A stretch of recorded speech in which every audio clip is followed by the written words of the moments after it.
One of the most notorious burglaries in British history is the one that happened at the Baker Street Bank.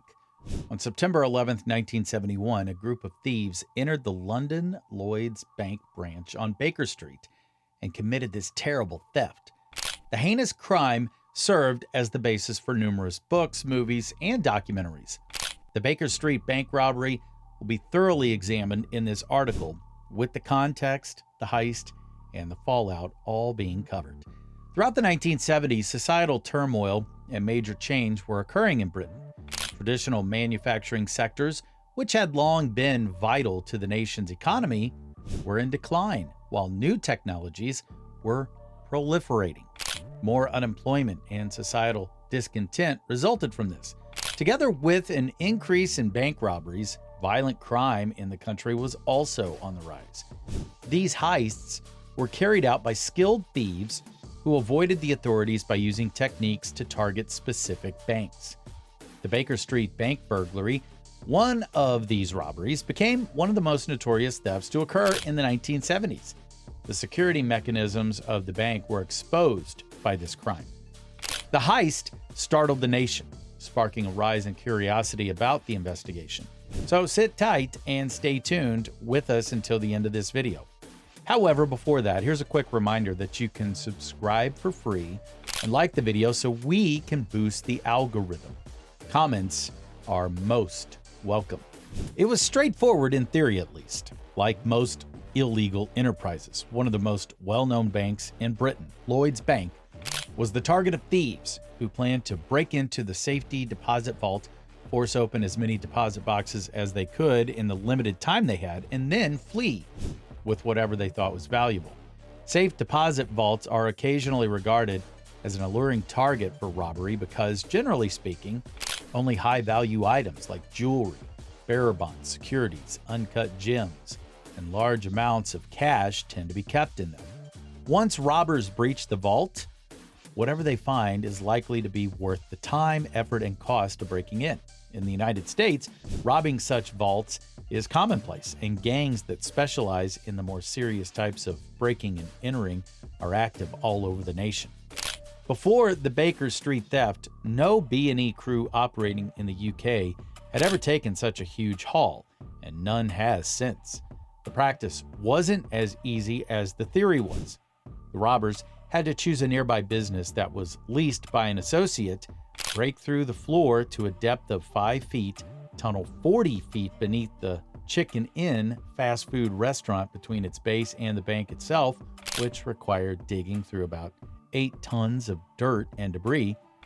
Then tunnel 15 feet back up due to sloping ground, break through 3 feet of reinforced concrete forming the vault door, break open hundreds of deposit boxes, sort through them, and finally reach the vault.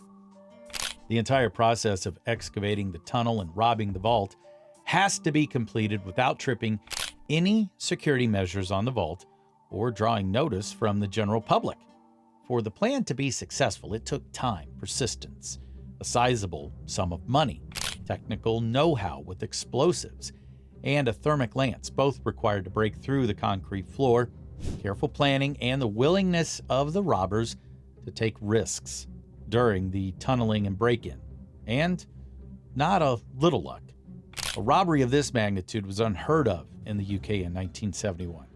The gang discovered a significant security breach when the tremblers in the vault floor were switched off due to false alarms brought on by road construction nearby through a contact at the local security firm guarding the bank.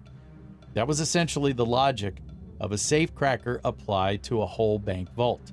Because the door is typically the strongest and best protected section of an ordinary safe, a safe cracker will frequently disregard it and attempt to force the base, sides, top, or rear of the safe instead.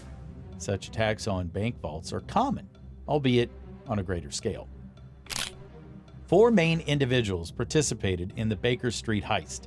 However, none of them had prior criminal history or a reputation for involvement in serious crime. The store, utilized as the tunnel entrance, was leased by Desmond Wolfe, something that would come back to bite him later on. The tunneling and actual robbery were carried out by Reginald Tucker, Thomas Stevens, and Anthony Gavin.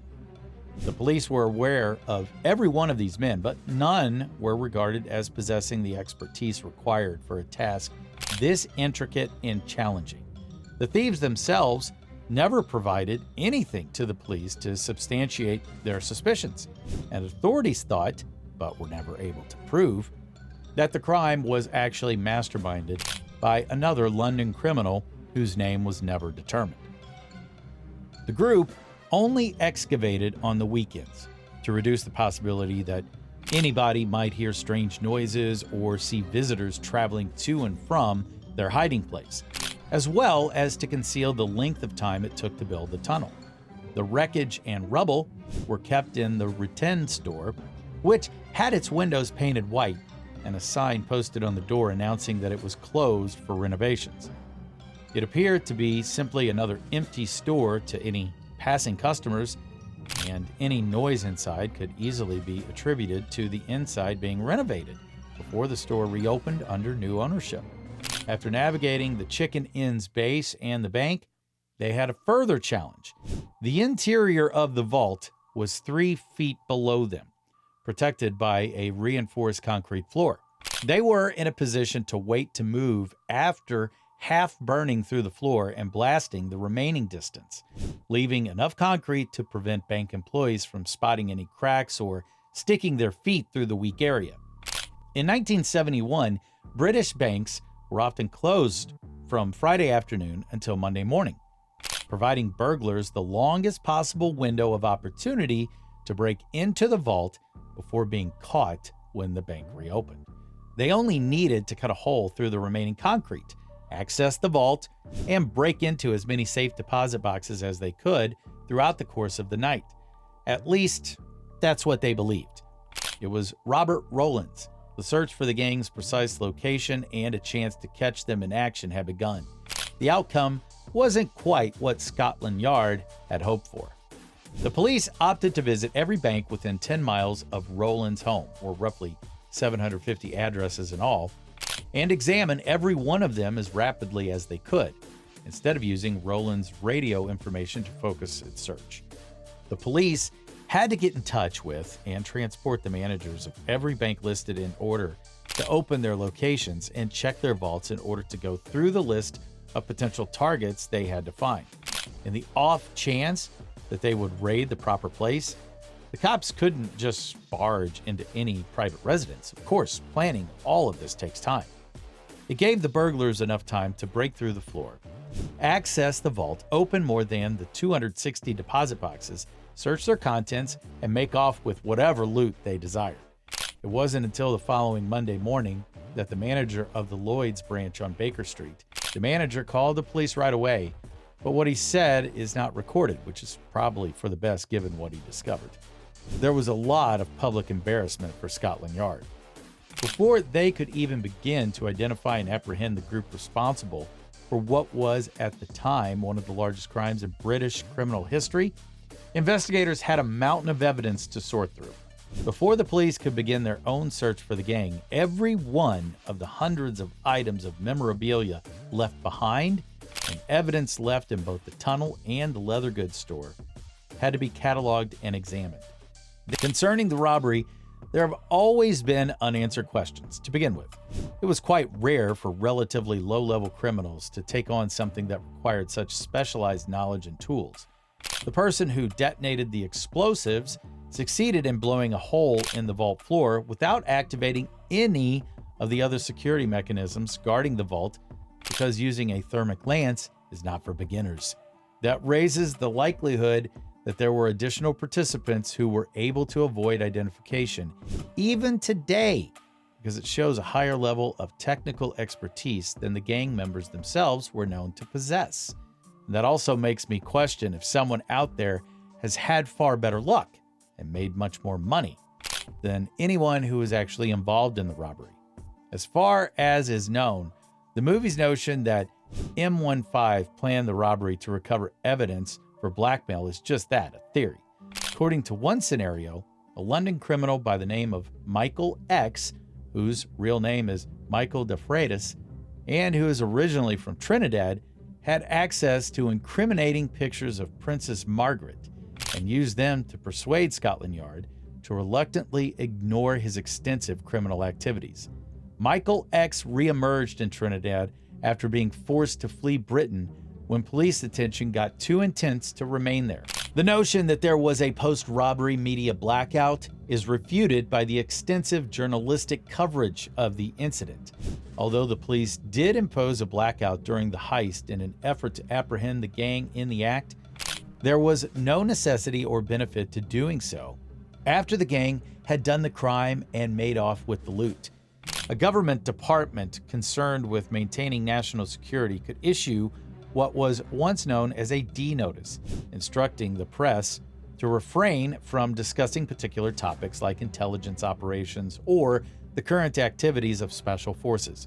However, a D notice was, and still is, not legally binding in and of itself. It merely functions as a press advisory from the government. Even when a contemporary equivalent is issued, the press is not required to abide by one then as it is now. Second, if a D notice had been requested or issued, there would be records, but neither exists.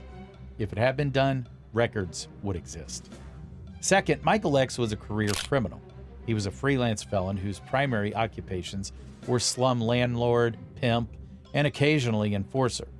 An easy murder would have been simpler to plan if MI5 was so determined to have him silenced.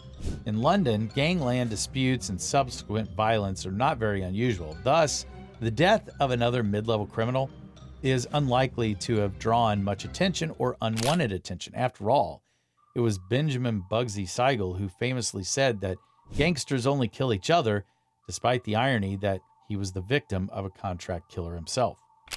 In the 42 years since the robbery, only Rowland suggests that there was a D notice for unknown reasons of national security. In conclusion, the Baker Street robbery was a unique incident in British criminal history, but not quite as unique as some might think or wish they were. The heist was one of the biggest in British history at the time. The technique was exceedingly uncommon, and the gang members themselves were not the kind of criminals anyone would have imagined to attempt such a technically challenging heist. It's also unclear whether a yet-to-be-identified Mr. Big was responsible for organizing the heist, whether everyone involved was actually apprehended, and where the stolen money and other assets ended up. Nobody has ever been found guilty of orchestrating its subsequent sale and disposal of the earnings, thus someone must have done it. The notion that this was actually planned by some shady spy masters to shield the powerful, however, is supported by scant and, as of this writing, wholly unsubstantiated information. Although it was a sizable haul and unusually challenging to pull off, there is a lot of evidence to suggest that this was just another instance of a gang of criminals robbing a bank, because, in the words of infamous New York bandit Willie, King of the Bank Robbers Sutton, that's where the money is. Do let us know your opinion on this in the comments section below. If you enjoyed this video, please hit that thumbs up. It will help us to understand our audience and allows YouTube to suggest similar videos to you. Thanks for watching. We hope to see you at the next one.